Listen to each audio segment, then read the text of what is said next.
for the others, you use the sort of main road that you're assessing. So you're basically going to pick the road you're sort of assessing. Now, if it's just the intersection, you'll pick the main,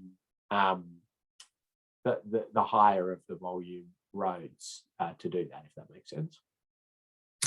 Another one just come through from Angela, just clarifying how the formatting in the matrices work. So happy to answer that one live as well, Angela. So you've got your existing matrix, which you've perfectly clarified that you copy and paste that for your design option. And the formatting is just strike through all the attributes that are no longer relevant. So the design option basically eliminates that as a factor. So those are the ones that get struck through. You leave all the dot points that are still applicable into both the existing and the design option. They stay as is. And then a new color font, we typically use red to show anything that the design changes, and you add those as dot points as well. So seems like you've got the right idea there, Angela. Just wanted to clarify that, but that's spot on. Yeah, thanks for that, Max. And I think I mentioned in my sort of list of things that that we sort of take marks off, the formatting.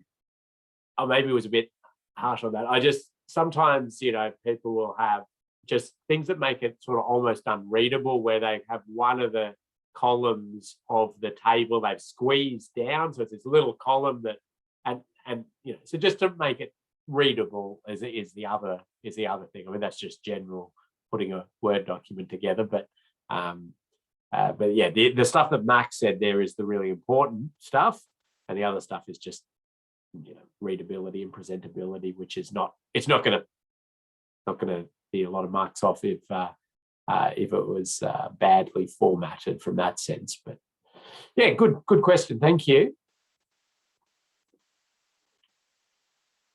Anything else coming in there? Nothing so far, Ken. All good. Okay, the strike through is a button. Hopefully everybody knows that in Word, that you can just press and you highlight it and you just find the strike through. It's like bolding or italicizing. Okay, good. Well, I will pause along the small number of slides that I'm really showing in this session at different points. And if you do think of something as we're going along, please jump in. As I say, we allocated a decent amount of time in this session for this discussion, or to be used for you to finish things off. Okay, so I'm going to share some slides as I usually do, and run you through a few things. Let's get that up and running.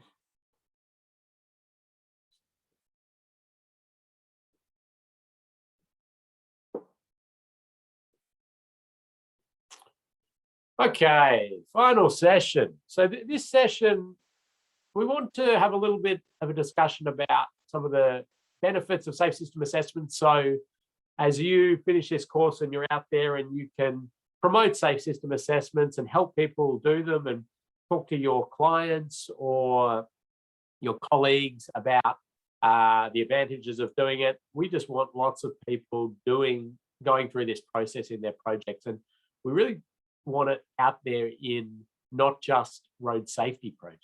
And it's interesting to see, the idea of safe system assessments, it's often the safety programs are the first to jump on board, and they're probably the ones that need it least because they've got quite a good safety focus.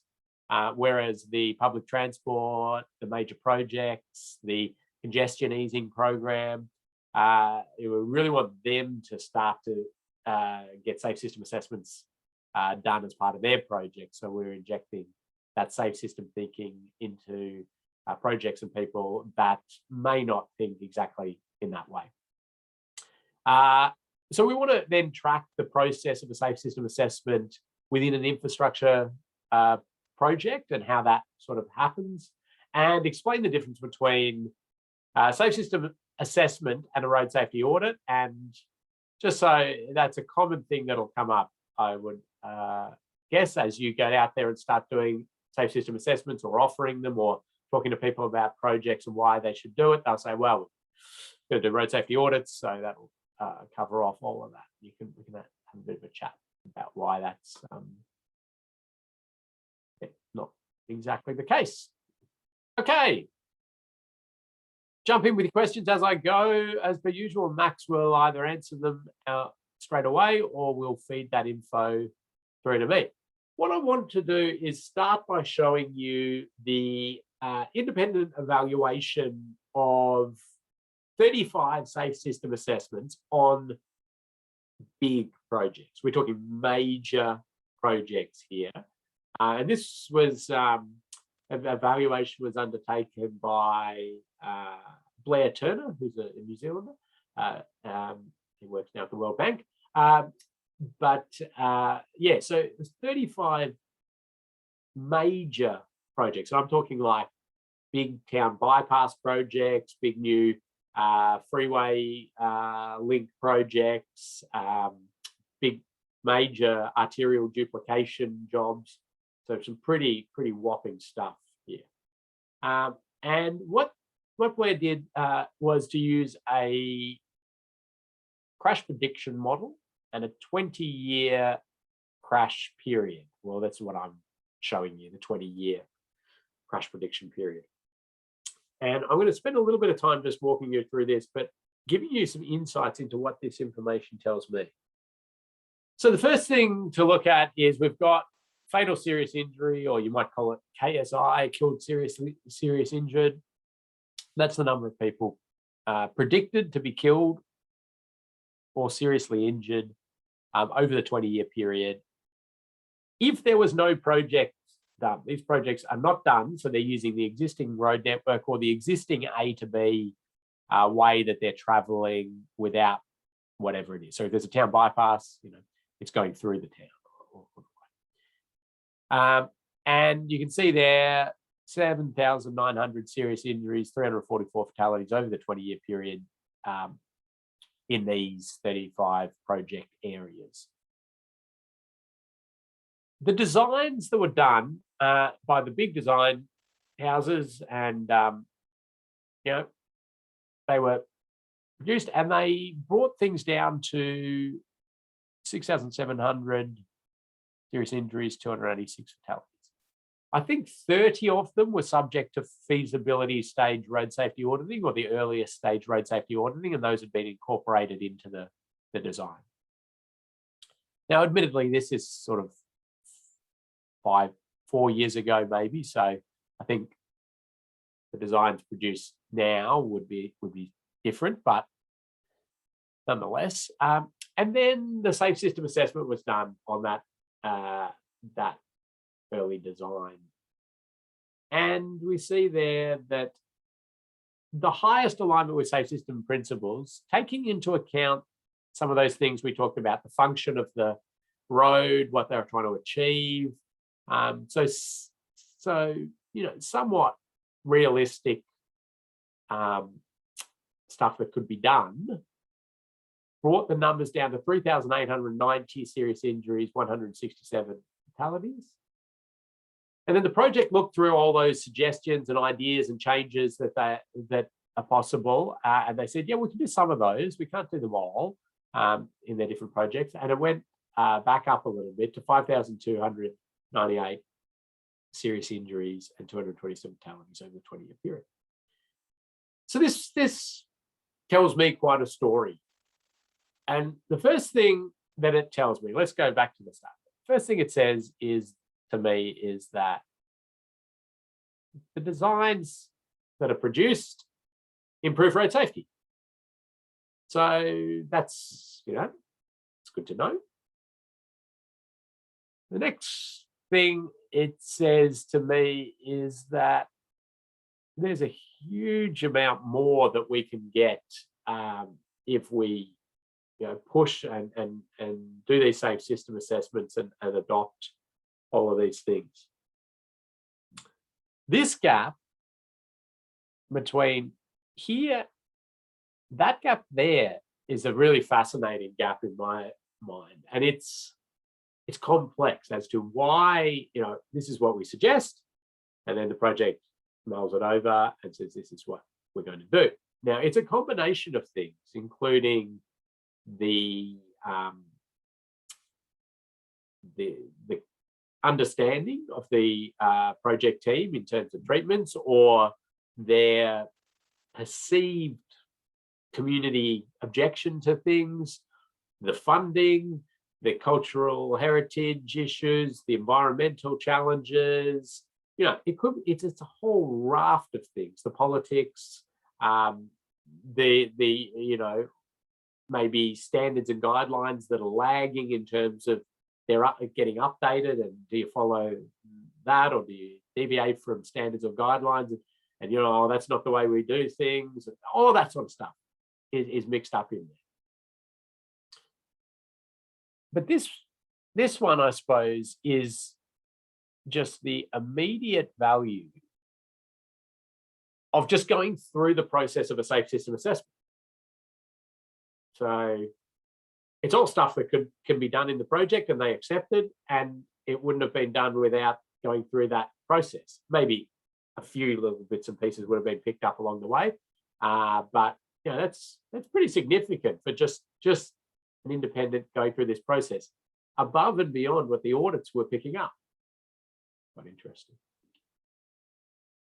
So that's, yeah, it says a lot to me. But the other bit that I find quite fascinating is that we've still got, we did a safe system assessment, or, you know, these were done by many different people and many different organizations, but, and what, you know, I was involved in a number of them. But yeah, you're coming up with your ideas and your recommendations, you're putting them down there. You're like, safe systems all about us, you know, getting to that zero, aspiration of zero, and really pushing hard.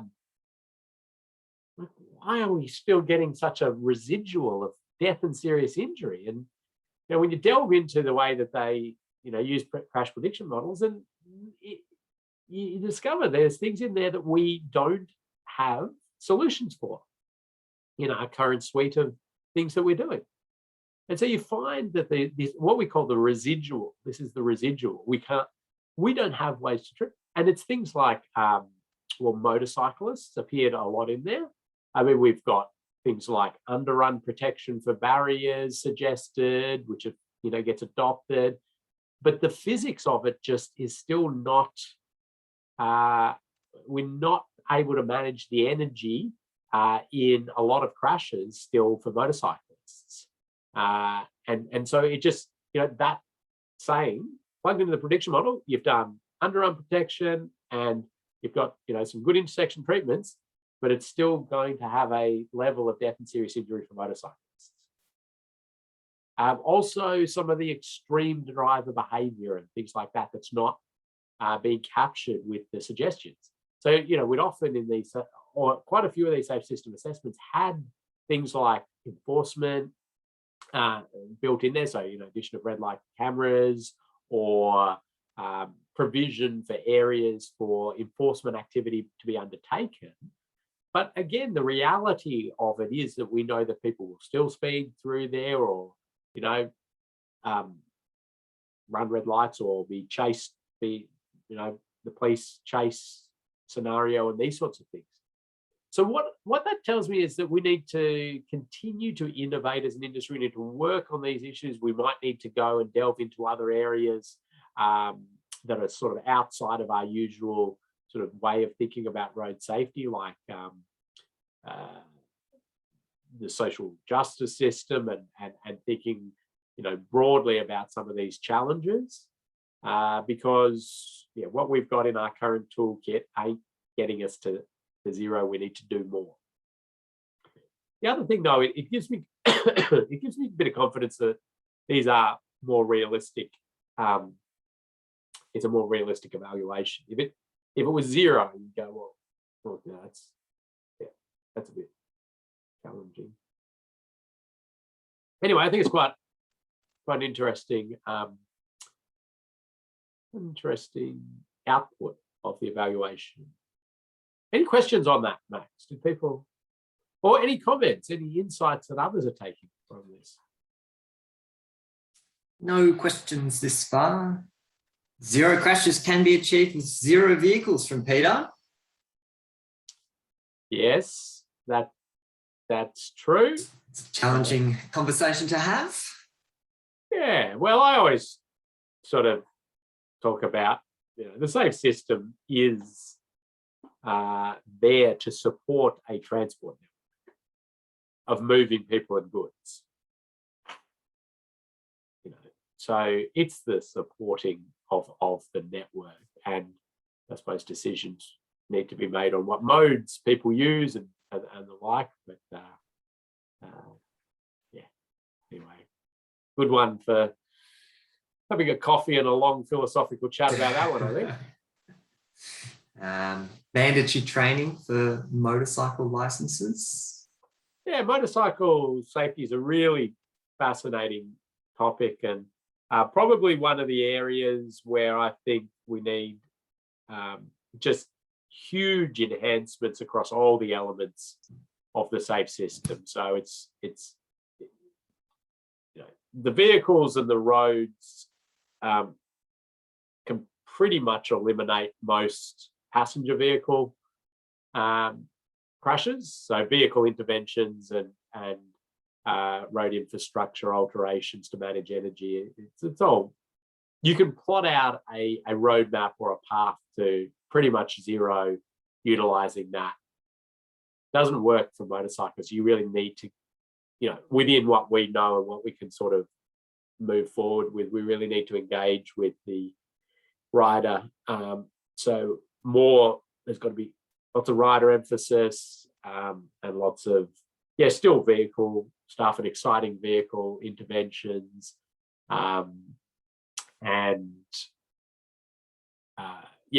Roads and roadsides still, we need to innovate and do more and push boundaries there. Maybe, legitimize riding as a form of transport. I mean, we do, obviously, but we just seem to strategically ignore motorcycles as a form of transport when it comes to that. And I mean, I often, ask this question to the strategic planners. I'm like, you've got a principal traffic route, you've got a principal bike network, you've got a principal, you've got pedestrian activity centres and these sort of things. There is another mode of transport that's used a lot, and it's not identified there in any of our strategic planning frameworks, and it's motorcycle. Where is this? So I think some thinking at that level to start with, and then we could filter it down and see some more genuine considerations made. But I'm happy for others to to jump on board that. What do we got there?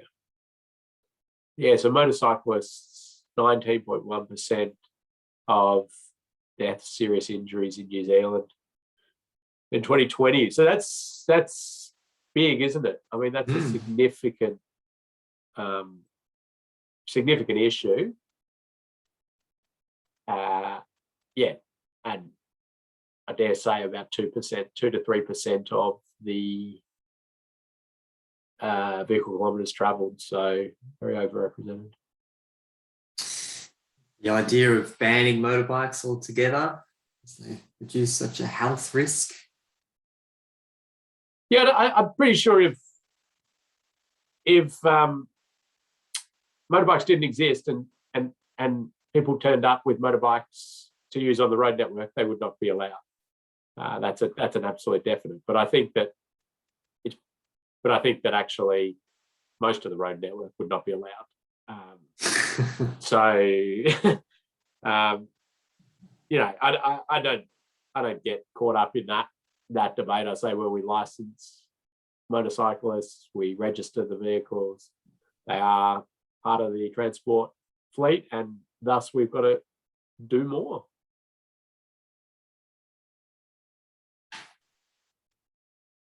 Okay, lots of good discussion going on there. Nice to see everybody sort of discussing it with everybody, others looking in. So thank you. Anyway, I really find this interesting, and to me, it's real.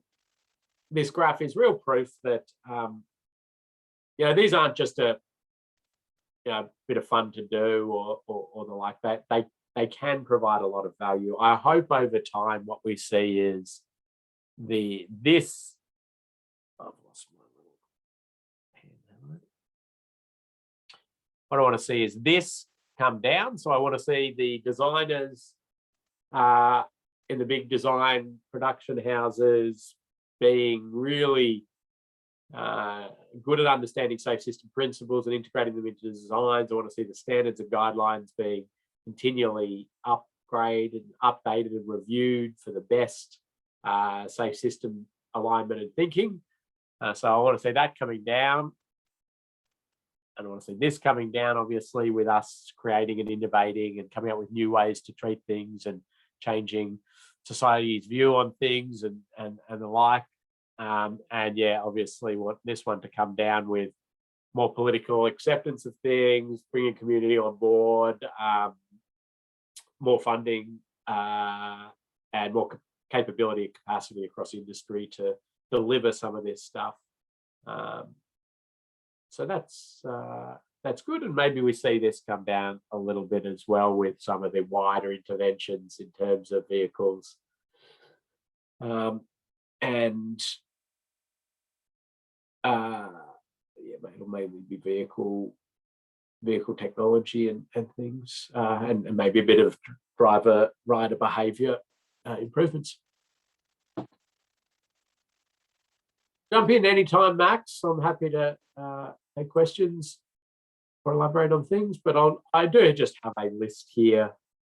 Way too many words on a slide, but just have something for your back pocket in terms of what are the benefits of these safe system assessments. Well, it is a great way of determining how well a project proposal aligns with safe system principles, and that has been something that's been craved a lot in the past in terms of, my opinion is this is safe system or well aligned with safe system. That my opinion it's not. Well, here's a good framework and a way to sort of present that.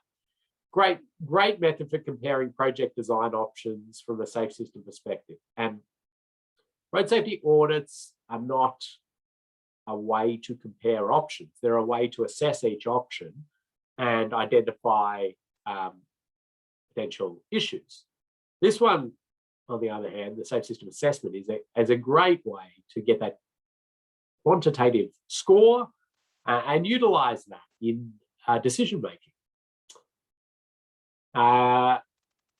Information on design changes that'll move a project closer to safe system objectives. So it's a good way to inject some of those ideas in, and a method to assist planners and designers, project managers to move the safe system approach from theory to practice.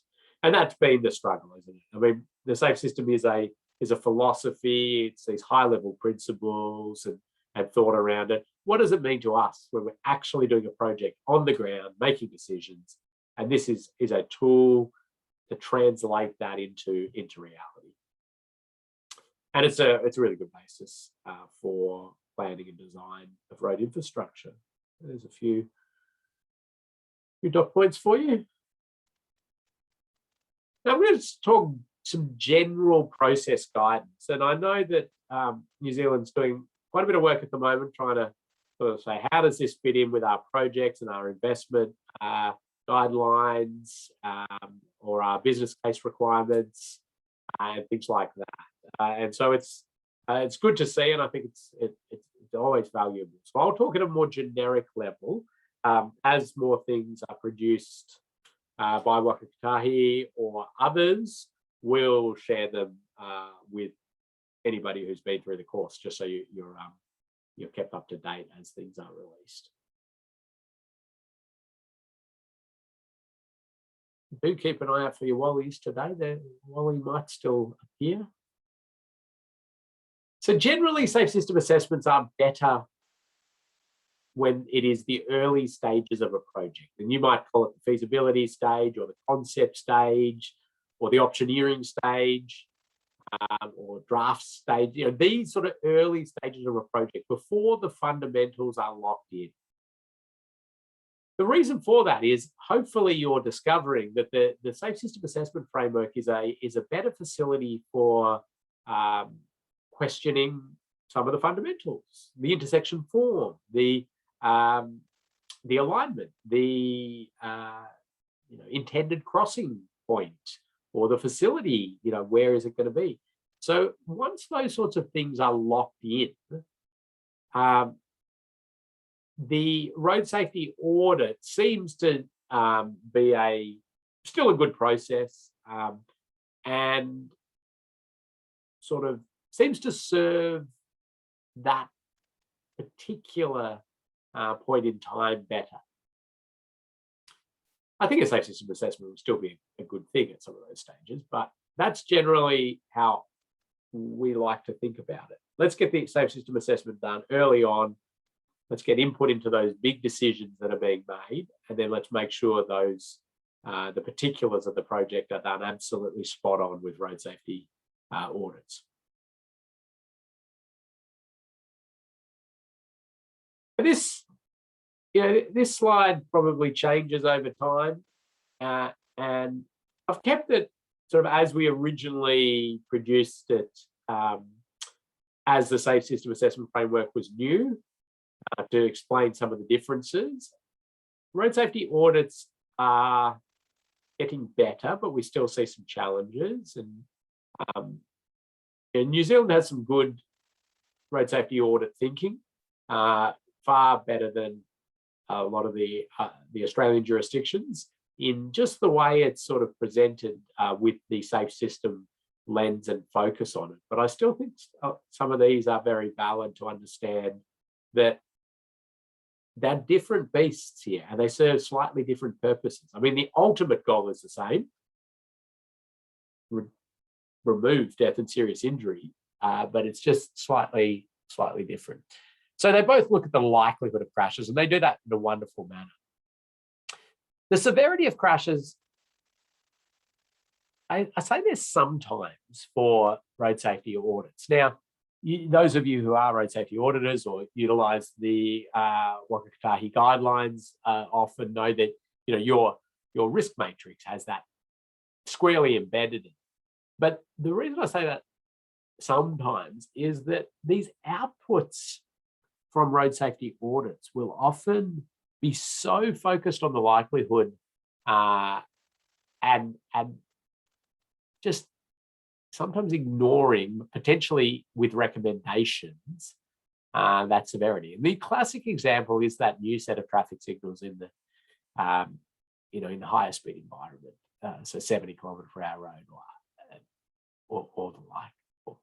And you see that the audit is just wonderful in terms of looking at the sight distance, sight lines to the signals, the phasing, the line marking, the geometrics, and really, wonderful, amazing stuff. But the actual fundamental inherent kinetic energy when somebody runs the red light just seem to sometimes get ignored. And so all the recommendations are around improving or reducing the likelihood of crashes, not trying to address that severity. We're getting more and more, and people are getting better and better. And in fact, we discovered that the more people who have done safe system assessments, the better their audits are in terms of integrating those things. So it's all coming together nicely. The exposure in a road safety audit is just embedded into the likelihood. So it's not its own distinct entity, which can be advantageous in some circumstances to have it as its own entity. You might discover that in your safe system assessment that you're doing at the moment, or you maybe in future ones. So they both provide recommendations that are going to improve road safety. And they both consider all road users, absolutely. The safe system assessment is very focused on the fatal and serious injury crashes. And the audit, I suppose, does deal more with that spectrum of crash types. Now, New Zealand's got that wonderful matrix risk matrix in your road safety audit guidelines, which has likelihood of death and serious injury and then likelihood of crash, which I tell you what, just boggled my mind for a while trying to scratch my head and look at that and understand it. But I got my head around it, and I'm happy with it. And it sits, as I said, it forces people to think more in a safe system aligned way in terms of their risk scores. But if you have low risk of fatal serious injury and the issue, it still presents it quite well as something that we should be addressing. And that's absolutely important in our projects. A safe system assessment is a bit less sort of on that. The side swipes or the minor bumps and scrapes on the road network don't get as much highlighting in a safe system assessment as they will in a road safety audit, is what I'm trying to say here. And so that I think it's really important we continue to work on those, not necessarily from a safe system perspective, but just from a good transport network perspective. We don't want that stuff to happen either. But if you had to make the choice under a safe system, you go, we'll accept that stuff for sure. We just don't want death and serious injury. And so that's those two. Then you've got those other sort of general bigger picture questions around the vehicles and the people and potentially the maintenance or the ability to, maintain and post-crash care. They're not getting done really in road safety audits. I reckon auditors are pretty good sometimes in thinking about the use of any new facilities and the people there, but it just doesn't sort of formalize the way you should be looking at that in the same way that the safe system assessment framework will. Makes recommendations to redesign the project if required. Now, a road safety auditor is really told that redesigning the project is not what you should be doing. You're there to help that project get delivered and to highlight any challenges and let them sort of iron them out and the like. Maybe a cross is a bit harsh there because audits sort of do that. Maybe a half tick. And encourages innovative designs to improve harm minimization. I just think that a road safety audit and an auditor comes in and their purpose is to identify issues. And depending on the auditor you get, obviously, and way to look at it, but all they're going to do is give you a list of issues and risks and the like. Right? So the nature of innovation, I kind of feel, is that it's getting us big improvements. It's going to be a different way that we're going to get these things that we haven't done this before. But a lot of auditors sort of have this lens of risk, and I'm here to identify risks. And of course, new stuff, people get worried about it. So I just feel that audits can, and I'm not saying they always do, they can stifle innovation potential. I would like to say that, and I do when I run the road safety audit course, I say, we should be helping innovation and just, helping the risk management process through that. But anyway, safe system assessments though, because you do that scoring and you have to look at it from those fundamental senses, and it's not, you will quantify the benefits of this innovation. So it's a supporter of innovative new ways of doing things, as long as they are going to obviously bring down harm. And then just the sheer scalability and flexibility of the safe system assessment framework. It can be done at a program level. It could be done at a remote community level, a mine site level. It could be done at a local splitter island or a new motorway. So, big scalability and versatility. Anything for me, Max, at this stage? I think we're okay. I just thought of an example where you're talking about the focusing on the fatal and serious injury, which I thought I might just share just to spell that out a little bit more, tease that out in terms of an RSA and SSA. So I was thinking, say for instance, you were looking at a car park and maybe the aisle width is too narrow. An auditor, an RSA conducting an audit, maybe like this is a very, very high risk because you're going to get lots of people backing into the other car space and resulting in these minor damages. And that could come out in the report as a severe risk, really, really high. In an SSA, we would look at the severity of that crash is incredibly minor or trivial, really. It's just property damage.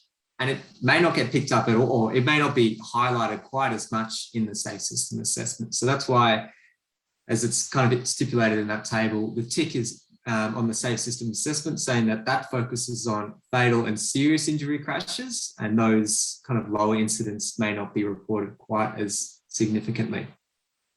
Yeah, and that's right. I mean, because it's spot on, like risk can be looked at from, a very high turnover of minor incidents comes out as a high risk in conventional risk assessment frameworks.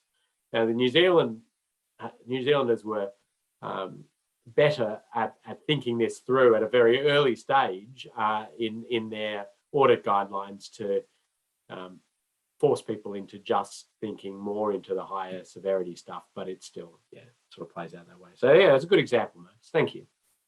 Bruce. Okay, so let me just sort of walk you through this process of doing a safe system assessment within some sort of infrastructure project. It could be the roundabout being planned, or the, a couple of alignment options for a bypass, or whatever it is. Somebody decides if a safe system assessment is going to be done. And then what type of assessment is going to be done. And I'll talk you through these different sort of full or rapid, but they're just, one goes into a little bit more detail than the other, but not a huge amount more detail, but a bit more. And that's going to be, and I've called them client for, lack of a better term. Some people like to say project sponsor, or, it's the road controlling authority usually, who is going to be the end manager of whatever asset is built. Usually they're the ones sort of dictating this. So then a safe system assessment team is engaged, and a bit like a road safety audit, I suppose, in the sense that it's usually an independent team. There's a bit more flexibility in practice, or industries showing a bit more flexibility to have people with a little bit of involvement in the project as part of the team. But the general guidance is it's led by an independent. Well, this is some of the jurisdictions have this, the guidance say it should be led by somebody independent of the project. You could involve the project team, members of the team, the designer or others, as part of the team. But it should be led by an independent. Then there's some sort of commencement meeting, and within that, the understanding of the context of the project. And this is where you'll be asking those questions that have come out of the Australian Safe System Assessment Framework. You'll be gathering information, data, vehicle volumes, ideas on pedestrian volumes, pedestrian desire lines, land use information, in understanding any commitments that have been made, political commitments, or, this road has to operate at 80 kilometres an hour, or these sorts of things, the movement and place context, or one network place context of it. So you're packing all of that info together. And then you get the designs and everything like that, and you'll get out on site. You might do this in slightly different order, but you're going to go and look at the site and understand how what the current site is. If it's a brownfields project, so there's current road there and it's operating. Okay, how's this new one going to change this bit of road network? Or if it's a greenfield site, well, you still would be going out there. How does this connect and tie into the existing road network? What's the alignment like? What are some of the going to challenge? What's the land use? Where are the interchanges going to be? And you then complete the safe system assessment matrix for as many design options as you're given.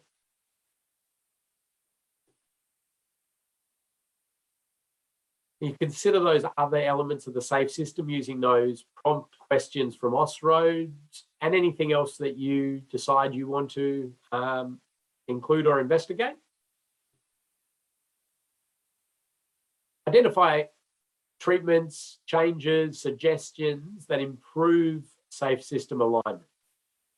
So you take what they are planning and you say, add this to it, take this away, change this, do this. I always say, consider, doing some of this because they're going to be faced with a huge amount of challenges in a major project or any project, and we want them to do as much as they can, but they may not be able to do everything. Write a safe system assessment report, and you've got a template. You're using a template at the moment. There are some templates available out there, and they're very clear.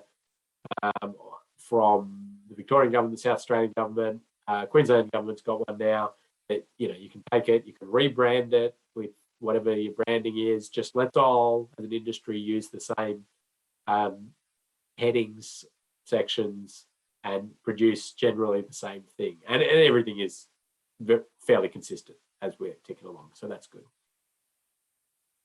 And then, so this is handed over, and the project sponsor or the client or the road controlling authority then goes through all of those ideas and makes note of which ones can be done, which ones can't be done, and the like.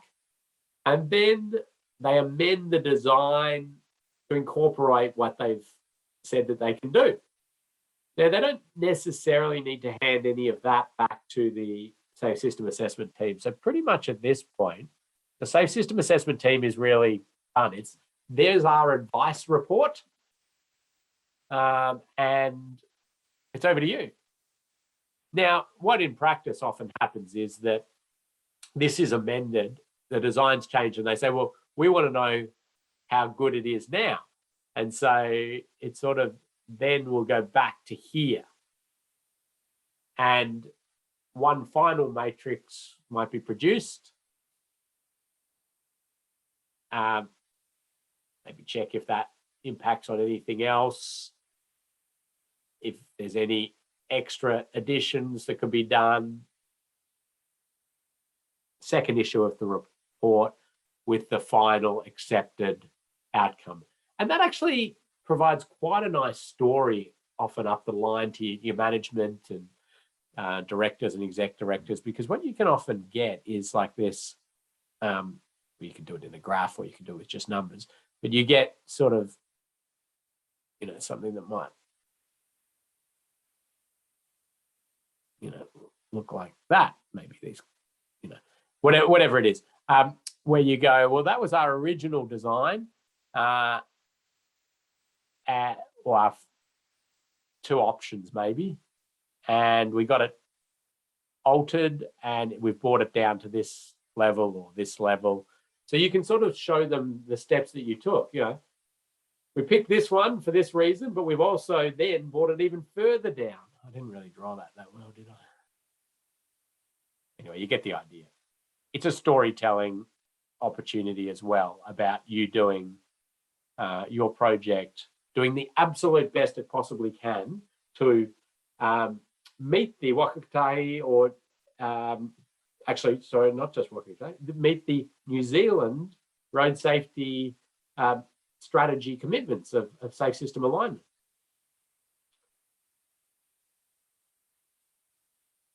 So any questions pop in on that, Max? Now, some of you are probably going, this process looks familiar.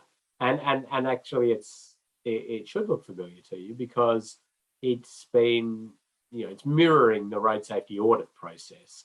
And that was intentional because that's something that, industry is fairly comfortable with, knows the general process. So it can run in that similar process and everybody's fairly happy with it. All good for questions at the moment. Thanks, Ken. Great.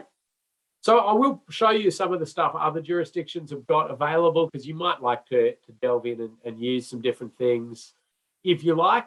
As I say, New Zealand doesn't have too much specific guidance or registers or anything like that at this stage. Maybe things that will come in the future, or may not. But anyway, so Victoria does have some stuff under the Safe System Engineering page of the VicRoads website, and this is where you can find those specific guidelines that they use under that. But you can find two templates: a rapid template and a full template, and so you can utilize those. Also in here, you find that the Victorians have produced a register of recommended safe system assessments. And what that is essentially saying, well, we've reviewed some things on these individuals, and we believe they have the capability and capacity to undertake safe system assessments. And this is sort of their diagram of how you get on the list, or how they're going to grow the list. And you're going to do this course, or you've got to, prove your understanding of the process and the fundamentals of safe system and all of that. Then you have to get first-hand experience doing a safe system assessment. So you've got to do an actual proper one on a real project, and then you submit that, and they review it. So it's a bit labor intensive in terms of they've got to review these safe system assessments, and then they produce that. Now, then there's the list that they produce, and it's growing. It's growing nicely, and there's some there's some New Zealanders on this list as well. So it hasn't been just quarantined to only Victorians. So if you want to sort of get yourself some more sort of formalization, you can do that. That's just a snip of a little bit of the list. I think it's up to about 50 or so people so far. So again, different jurisdictions are coming up with different requirements on which projects would get safe system assessments and which wouldn't. And New Zealand's got some work going on in that space, and I know it's been integrated into your business case process at a Wakatahi level. Local authorities will come up with their own decisions of when it would be useful and when not. I always advocate for people to put together just a simple decision-making framework on that. Road controlling authorities should have some sort of decision-making process, so it's just not ad hoc. Oh, why did that one get a safe system assessment and that one not? Oh, because Bill was looking after that and he knows about safe system assessments, but no, that one not. Like, let's get some consistency. And ideal consistency is around the risk of the project, and a lot of jurisdictions will use the dollar value of the project as a proxy for risk. It's got advantages in terms of it's simple, but disadvantages in terms of sometimes it doesn't quite pick up the complexities of a small project or the simple nature of a large project in terms of dollar value. But nonetheless, so just for your info, the Victorians and the South Australians tend to use this sort of dollar value, less than 2 million, some sort of rapid safe system assessment, if believed that is going to be a good thing. And if not, still have to have some thinking around how does this align with safe system principles for the smaller, lower risk projects. 2 to 5 million, they're saying the full safe system assessment for complex projects or projects with significant risk, or anything innovative, and rapid for low risk projects or any sort of repeat assessments, which is basically, a lot of the work's been done. Maybe they came up with a completely new design option or something like that gets integrated in. And for above 5 million, it was just basically everything gets a full safe system assessment, and only rapids when it's that repeat assessment. So what is the difference between these, rapid and full? And it might be, termed a light safe system assessment sometimes. Well, here's a sort of comparison. There's not a huge difference, but there are a few little things to note. So I'll go through the full safe system assessment, and I'll just mark the ones that don't necessarily need to occur in a rapid. So commencement meeting, that sort of said, if you're going to have to do something there in a full safe system assessment, a rapid, you may do it via emails, or they'll just send you the project docs or something like that. Background and context, where you're going to need to understand that in both. The workshop is put as optional, even in the full. We like to always do that and sort of do it with the commencement meeting and things, and get all that project background and do it as a nice workshop. And especially in the online world we've been catapulted into, it can be done quite easily in that sense. But it's not specified as required in what is generally termed the rapid. And the site inspection is also one that's not necessarily put into a rapid. Now, I really do think that the site inspection is a really important part, and even of a rapid, and certainly I know Max is, and I have done rapid safe system assessments where we've done site inspections anyway, but it's sort of not a specific requirement. Assessment of the existing conditions and the design options. So you do that in both, and you consider the other elements of the safe system as well, those qualitative questions within a full safe system assessment. That's one that doesn't necessarily translate over to a rapid, but both you're going to identify potential design changes to improve alignment with safe system principles. The reporting's a little less on a rapid safe system assessment compared to a full. The templates are just a little bit simpler. But then from there on, it's the same. Consider adopting the changes, and rescore if necessary, and amend the scope. So they're all in there as well. I shouldn't have marked those. So hopefully that sort of clears that up. As I say, New Zealand hasn't made any specific calls on this sort of stuff yet, just recognising that this can provide good value to a lot of projects. And as I mentioned at the start of this session, I'm really keen for them to be, the safe system assessments to be done on some of those projects that are not coming out of the safety program, to really ensure that that's being injected in. Okay, I think it's going to be time for a stretch and a fill up of coffees and waters and the like. But before I do that, Max, anything that I need to have a look at? I was going to pose you one, Ken. If you had a greenfield site, maybe they were doing a bypass through some paddocks and stuff like that, would you be recommending a site inspection for that? Would you be lacing up the boots? Yeah, I would,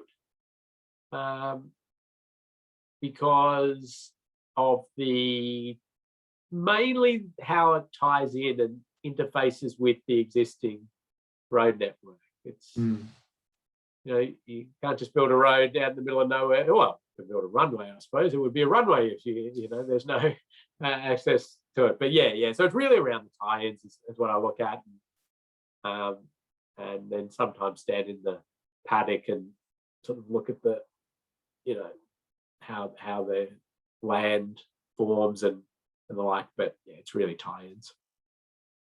The other one, though, sorry on that, Max, is that often to do that you need to score the existing route anyway. So like if you're doing a town bypass, you're going to have to do an existing condition score, which depending on how your clients and your discussions have gone there, if they want a baseline, it'll be through the town, so you're going to go and assess that anyway. Good point. Yep. Okay, so let's take a what, 4-minute break. Should give everybody enough time. When we come back, we'll just run through fairly quickly, just in half an hour or so, some general road environments and SA system alignment, and then give you enough time to do quizzes and move your assignment on. Thanks, Max. See you in 4 minutes.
Okay, should we get back into it, Max? Yeah, let's go for it, Ken. All right, well, one final little thing to do. Well, two final little things to do. One is for me to take you through some road environments and have a little chat about what would get them better aligned with safe system principles. We've sort of been doing this throughout the course, but you are going to be doing an assignment on one specific road environment. It could be a local intersection, it could be a bigger arterial road, but we really want you to just have a few ideas in your back pocket for if you go out for future safe system assessments and do a local road or a motorway or whatever it is, to have a few ideas in your back pocket. So we'll move through it fairly quickly. I'll get you to give me some ideas for quite a number of them. Then Max will just show you how to finalize the course, submit your last quizzes, assignments, the feedback form, and collect your certificate and the like after you've successfully completed everything. And then we'll wrap it up and give you some time back to get some of that done. So what the road environments that we're just going to have a quick look at: residential, strip shopping centres, or strip shopping roads, mixed use arterials, low volume rural roads, high volume rural roads, high volume outer suburban arterials, and then the major urban and major rural freeways. So let's just start with residential environments, and we're seeing this sort of scenario with a default speed limit of 50 kilometres an hour and going down and joining onto an arterial or a collector road down the bottom there. Well, I'll let you add a few things in to the chat. Any ideas on things that make this align better with safe system principles? And why not also pop in their exposure, likelihood, and severity if you're going to suggest any changes. But yeah, let's get you doing a little bit of typing.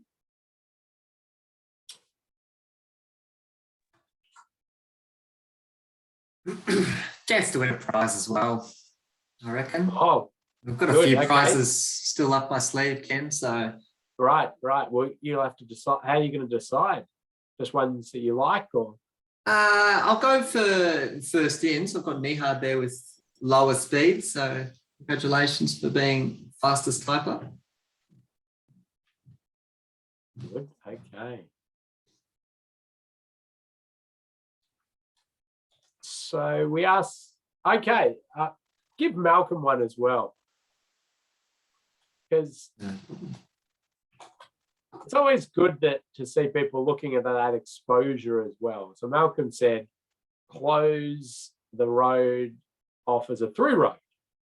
And I always do like to sort of think about that. I think New Zealand does have a tendency to have a lot of access onto some of these more major roads. Can that be limited? Can we try and stop the rat running in some of these areas? There's areas that are better and not so good, but that would reduce the exposure because there'd be less vehicles utilising this road. So that's a good one.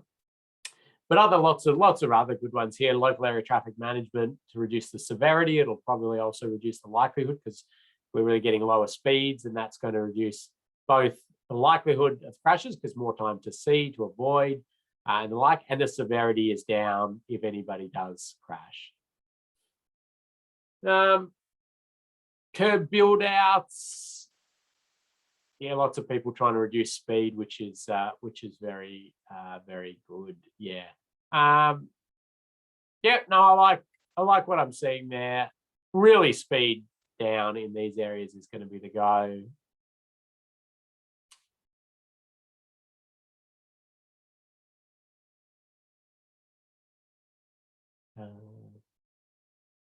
Yeah, any ideas you come up with, like often people are talking about removing car parking and the like. Just be careful not to open up the road to make it wider and faster.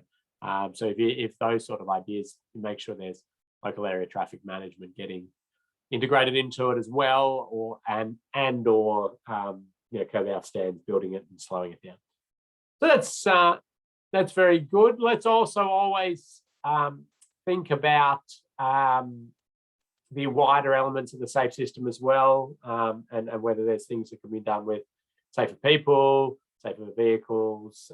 Sometimes it's easier, but sometimes it's not. All right, let's have a look at this one. This one's in Sydney, Bondi Junction, an area that I was doing some investigation on. And we won't need to go through this one in the same manner. We'll do the next one with a bit of input from others, which are a bit closer to home, the next one. These sorts of environments are very obviously a place for people now in that sort of moving in place framework, one network framework. And so making vehicles the odd one out and very slow through these areas. There is a tendency for people to start to look at these areas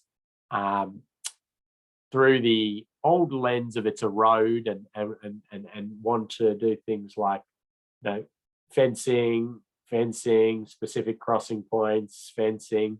That's not cutting it in our one network moving in place context. And these areas really should be, it's the other way around.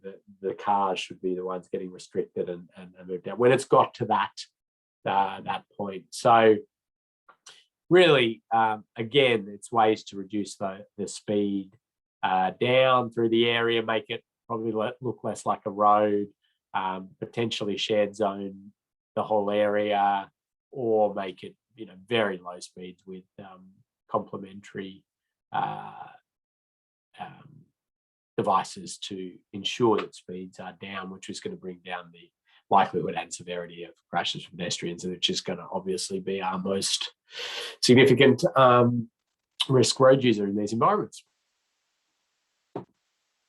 All right, prize for the first person who tells me where that is. And then we'll go with good Helen straight onto it with Hamilton there. Well done, Helen. Yes, the Tron, certainly city of the future there. So this is sort of what I'd generally refer to as a mixed-use arterial. You know, buses, obviously a vehicle route, pedestrianised area, and cyclists. So you kind of got quite a bit going on there. And, you know, your sort of big box style places and things. So it can get a little bit messy and challenging, but certainly one where we'll let you have some ideas. And I'm seeing some come in already.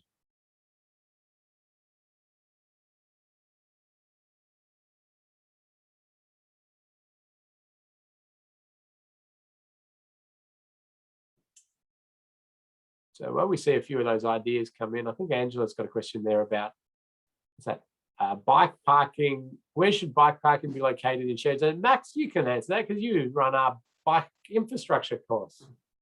So where should bike parking be located in a shared zone? Okay, so we're talking like a shared environment here. It's like a pedestrianised area, just to confirm. Yep.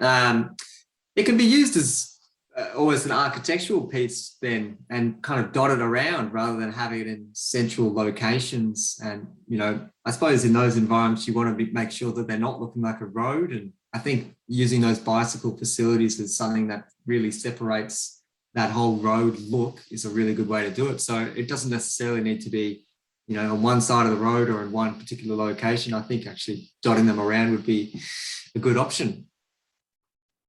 I absolutely agree. I think the less uniformity and continuous lines of things in those areas, the better. You make it distributed around. And architectural facilities, I love in shared zones. So, you know, fountains popping up and parking staggered in weird spots and things, just so people are just like, shouldn't be driving here. Lots of cobblestones. Cobblestones are good, except for when you're riding your bike through them. Yeah, not as good. Anyway, what are we seeing on this one? Okay, splitter islands or refuge islands, separated bike lanes.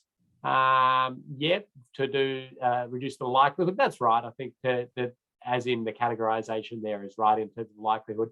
If we were to physically separate it and, some barrier systems or something, we might tick that over to exposure. And thank you for the questions we got during the week on that. And we pointed people back to one of the fact sheets we gave you on when is a cycle facility likelihood or exposure or severity.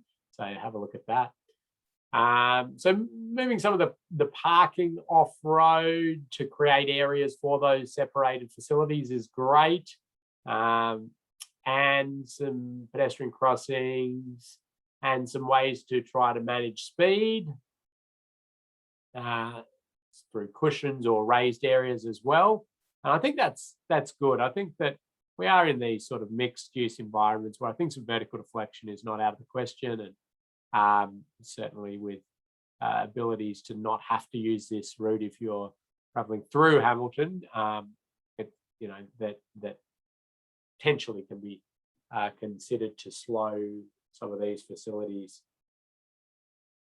Increase PT services to mitigate the need for private vehicle use. So good, thinking outside the square and addressing our exposure there in different ways in the long-term picture. So that's good, good unique thinking there. Yep, good. Lots of people trying to separate the bike facilities and reduce the either exposure or likelihood there to crashes. So physical separation might be difficult with the major bus stops. Yeah, fully controlled right turns or non-filter right turns, the traffic signals to reduce the likelihood of crashing significantly. That's a really good one. I still think raising some of these intersections to slow that ability for the nighttime sort of boy racer style people to use these routes to just break it up from looking like it, the fast highway. Max, you might have some comment on bus stops and separated facilities and negotiating those, because I know I saw those. You had some good designs of bus, the way those can for cyclists. Yeah. Yes, it's a bit of a tricky point or a challenging issue for cyclists. A lot of the times cyclists are just forced to prop behind a bus and wait for them to go, and basically waiting behind the fumes of a bus is not too exciting. Or sometimes you go to overtake the bus and then they pop out, they can't see. So yes, a lot of the guidance suggests, or best practice guidance would suggest, actually trying to get cyclists onto the footpath. And although that is potentially mingling in with the pedestrians within that space, just ensuring that cyclists are aware of pedestrians within that area, or bringing them around the bus shelters so as to further reduce that exposure between cyclists and pedestrians, which is also just another consideration that you need to take into account, because you can have conflicts with cyclists and peds. Yeah, that's right. And I think that's the floating bus stop idea there that Duncan's popped in, which is, that's that similar one. And Julian's made a great point in there, I think, around the ability to revisit the network hierarchy and one network framework with upcoming bypasses and the like. And I mean, that can be a general principle around that. I do think that's the great opportunity to then address some of the speeds and ways that people have looked at these routes, because the alternate route emerges and you want to get your timing right on that. You can really have some big changes. You can take lanes then for active transport because it's not going to be required at that specific time, and you've got that ability to weigh them off. So really good stuff there. Thank you.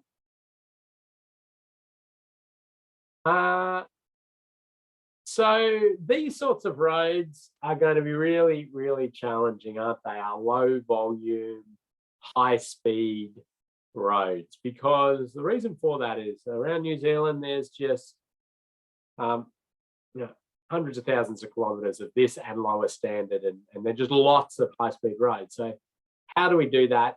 The speed management frameworks the New Zealand are producing, again, world-class stuff, and the ability to sort of think through that and manage speed limits around these roads. And that's really where it's going to have to start to move to, because we cannot afford to roll out the continuous barrier systems and the widening on these roads and the lower order roads. So we can afford to do that on the big ones. And so that's where we're going to be looking to push the traffic. And these ones are going to, at least in the interim, have to be pulled down in speed to get reduction predominantly in likelihood in these ones, because if crashes still happen, they're often, at 80 is still quite severe, but it will reduce the severity of some crashes. But the public's, gets in a lather about speed limits, don't they? So there's some challenges, certainly from a different perspective there. But in the interim, I think a lot can still be done on reducing the likelihood of crashes in these roads in terms of sealed shoulders, wide centre lines, audio tactile centre lines and edge lines, enhanced delineation. So they're all likelihood factors, and they're all kind of traditionally thought of things. Looking at the higher risk point source hazards, be that a tree, a culvert, or the like, and providing some severity reduction techniques using barrier systems predominantly. So that's kind of how I see it plays out in these roads, because simply the idea of continuous central and outer barrier systems on these lower volume, lower order roads, it's just not a good investment in the short term. And in fact, nobody's Vision Zero strategies has that investment on these lower order roads. It has speed management techniques and vehicle interventions.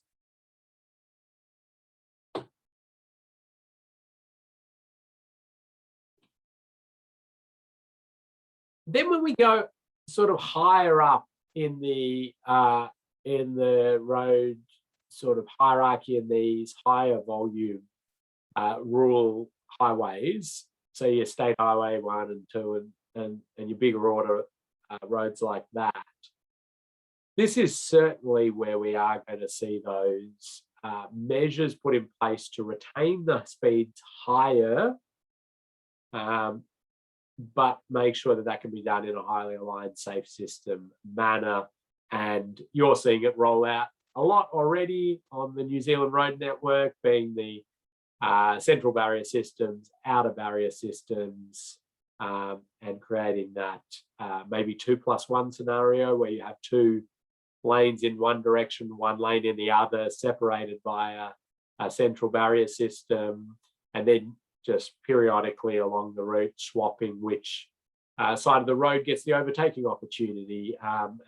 And so, with a 3-lane cross section, you get everybody with the ability to overtake at different points. So, that's really at a simplistic level the way that we address the severity of crashes predominantly, because leaving the road in the barrier is a crash. It's just a very low severity crash in the majority of cases.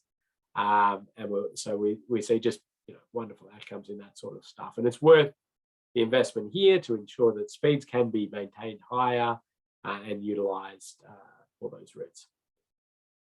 When you get to intersections, it can be challenging, but at a very simplistic level, we're talking about generally roundabouts are good ones to go with,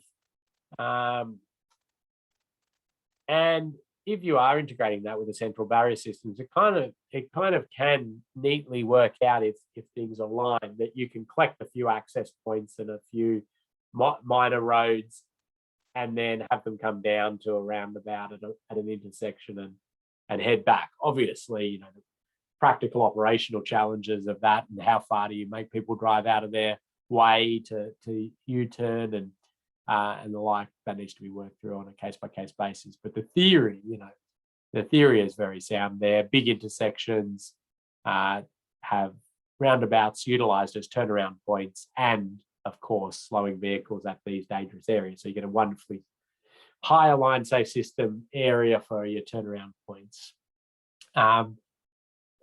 in the interim, we'll be talking about, one of the other things I think we should be doing in a lot more roads is that long-term vision for a road or a link to understand what would it look like in 2050, and then how do we deliver our investments in a way that we had a blueprint for what we eventually wanted, rather than sort of the ad hoc, placement of things without knowing the end product. Like, you sort of liken it to your end product's a 5-story building, but you didn't do a blueprint for a 5-story building. You just built one level and then sort of going to come back later and build another level on top of it, or knock down that first level and build a 2-level one and then knock that down. Could we have said, that's the blueprint, we build this, we build the structure in place for how we want this tall building, and then we can afford to do the first level now, and then we come back and we build the next level on top. But it was, the first level was built for that as well, and off you go. And you can then phase out how you do things. So it's a nice sort of single route strategic thinking around that. And I've worked with on some of the New Zealand roads where that thinking has and is happening, and it's wonderful. It's really good to see. Anyway. All right, let's do this one together, unless something else has popped in there, Max, while I've sort of jumped through a few of those roads. You're good. So these roads where it is the higher volume column out of suburban arterial roads, but your big collectors out of outskirts of your big cities, and speeds are high 70s, 80s kilometers per hour. And it's a traffic route. So what do we think how do we think these should be looking to get better alignment with safe system principles?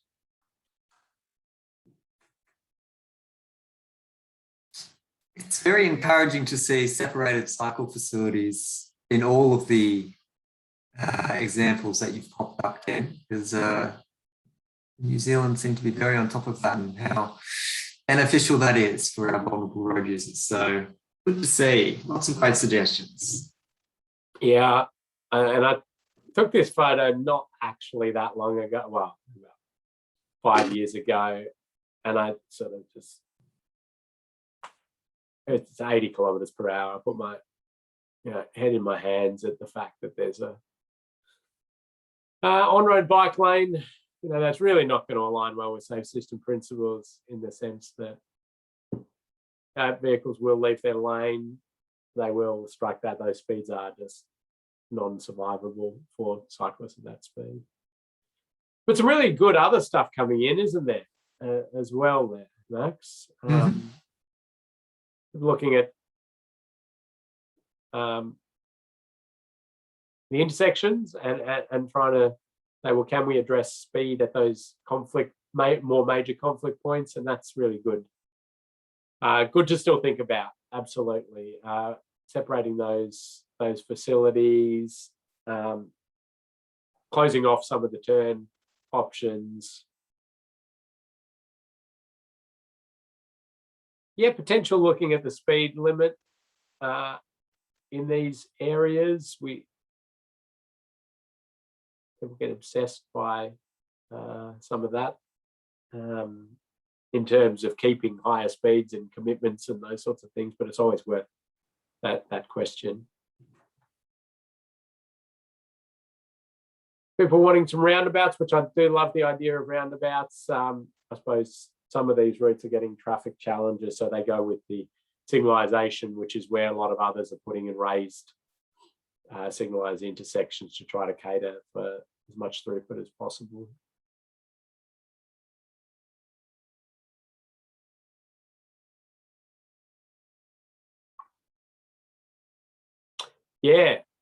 Lots of good things thinking about likelihood in terms of advanced warning and good directional signage and the like.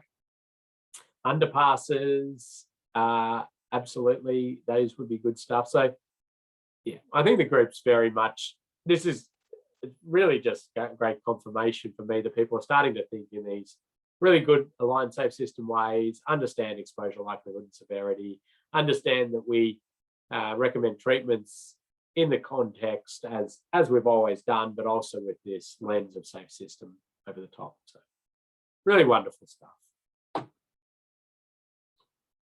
Motorways are an interesting one. So motorways, when you safe system assess them, I mean, the volume's obviously off the chart in terms of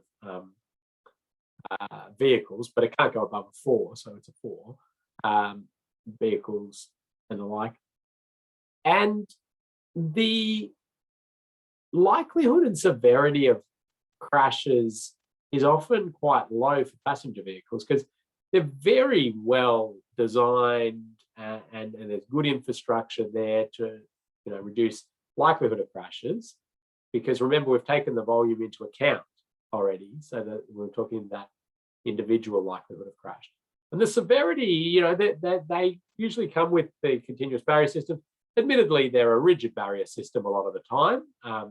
And, we do like more flexibility in our barrier systems to get our sort of ride down energies lower and the like. But nonetheless, they're not point source hazards. They're not, exposed culverts. And our intersections are really well set up because they're grade separated and we have on-ramps. So we get our delta V, our change in speed, nice and low. So there's lots that get lots of good ticks and you get nice scoring to come out of a lot of these. And we know that actually plays out in the crash rates we see on motorways can be quite low. The crash numbers in terms of deaths and serious injuries up there due to the immense volumes. The challenges you get on these roads from a road safety perspective is often as flow breaks down. So flowing nicely, it's generally pretty good. There's the occasional issues which are need to be looked at and dealt with, obviously. When it's absolutely stuffed and people are going very slow, there's lots of crashes, but they're all minor. Like they don't have enough speed to do damage in the angles and things. So it's as the freeway or the motorway breaks down in traffic flow is trouble because it's still holding the speed and it's got the turbulence and all these things. So we see some spikes in crash rates around those times. So the general ways that these are approached is to look at do the same. You go through the same process, but then managed motorways really become the obvious answer to reduce our likelihood and severity of crashes through by managed motorway. I mean, sort of your gantry style lane indicators and lane and speed, dynamic speeds, freeway, motorway ramp metering. So, feeding your vehicles in periodically as your algorithm tells you. And yeah, we just see some good reductions in likelihood and severity. It also gives us the ability when you analyze these to lessen the likelihood of crashes with pedestrians, and pedestrians are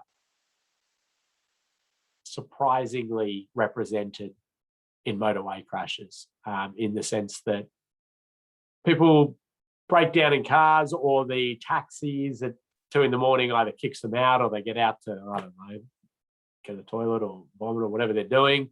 And it's just, a vulnerable road user in a high-speed environment. And we really need to utilize the managed motorway, dropping the speeds when that's identified, blocking off lanes, or saying don't drive in that lane to try to manage that specific incident. But yeah, the technology stuff is amazing, and the algorithms, and that boggles my mind, but they're wonderful in being able to tell what's about to happen to the freeway. hold its hand before it breaks down. Sorry, Ken, I was just going to throw a question to you, just from Chris. Are concrete barriers better for motorcycles compared to other systems? I would say a flexible W-beam system with an underrun protection is the best we've got for motorcycles in terms of a barrier system, because it's got some flexibility to it. It does the redirection, and they're the ones that have been tested under the European protocols. So the rigidness of the barrier is not going to be good, but its advantage is it's not a post to immediately stop. So you will get some redirective energy, but it's going to be, but you want that flexibility of the underrun protection. Thank you, Ken. And I'll send a link to that underrun protection just so everyone can have a look. Yeah, well, there's a number available. So we don't like to specify a product usually. There we go. Julian, thank you very much. NZTA M23, Appendix A will have the New Zealand accepted products for use, which will be, there's at least, well, there's a few on the market, and they're really 3, yeah, and I can guess which ones. Awesome, thank you. The final one is our major rural highways, and really this is sort of your State Highway 1 style stuff going with the big volumes, and we pretty simply now know that it's going to have continuous barrier systems, and we've seen this on the different sort of expressways and new bypasses and things that are popping up around New Zealand, which is really great. I don't know why my barrier just went wonky there. Let's try that again. Barrier systems. And you know, it's going to provide a really highly aligned safe system outcome, and grade separating the interchanges where possible. Ideally, if not grade separated, providing roundabouts, but can be a bit challenging for some of them. I do like the idea then of a well-designed acceleration lane. If you can't do a roundabout and you can't do a grade separation, a well-designed acceleration lane, and then, you know, so this is a crossroad. Well-designed acceleration lane, and then a U-turn with a good acceleration lane back, and giving a vehicle time, nice amount of time to drift over, change lanes over, get in a nice turn facility, come in, accelerate up. You don't particularly like the merge from right, but as long as you've got good distance for speed up, then they can drift across and make their turn that way, or keep going straight. So, you know, that's another option in the toolkit, which actually aligns really well with safe system principles from the likelihood of crash, but the severity of the crash, because you're getting up vehicles up to speed. But again, I was just quick skim across the top of a whole lot of road scenarios there in order to make sure we're on the same page. Max, anything final for me to deal with before? Well, I'll just say a few words at the end. Oh yeah, RIORS, the Rural Intersection Activated Warning Sign. Sorry, I just saw that pop up on my screen, and it's a great, it's a great point. So some of those ones where we can't do either of those, we're then trying to manage likelihood and a little bit of severity of crashes through speed limits on the major road, through electronic signage or other measures to sort of reduce the likelihood. All right, Max, finish it off. No worries. I'll share my screen and I'll bring everyone back up to Moodle. Let me share. Here we go. So up to at the end of the screen here. Here we are, module 6. We do have a quiz after today. It's your last quiz to complete. So congratulations, near the pointy end. In order to get your certificate and complete the course, we just scroll right down to the bottom and you'll see there's a course feedback.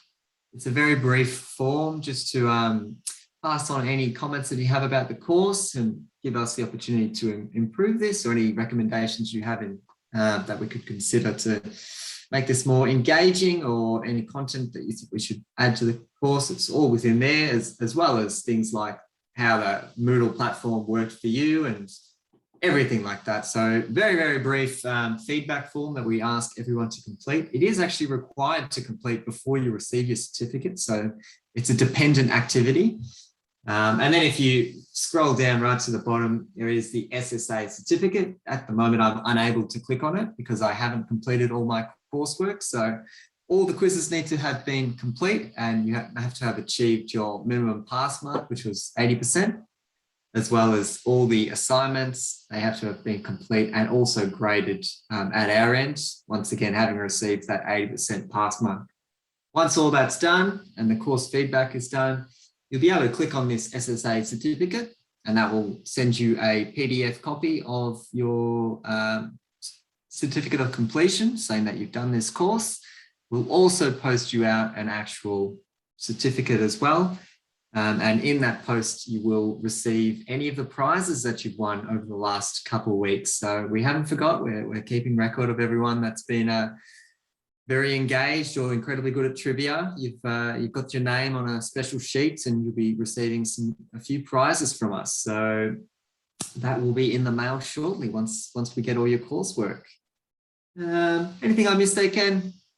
I've done a good job, Max. So I'll just wrap it up. So thank you, Max, for your work behind the scenes. I do remind everybody that we are available to help you through ensuring that you get to that competency benchmark we've set. I'm sure you won't have too much trouble, but please do reach out with an email, or organise we can organise a Zoom one-on-one catch up, or whatever it is that you need.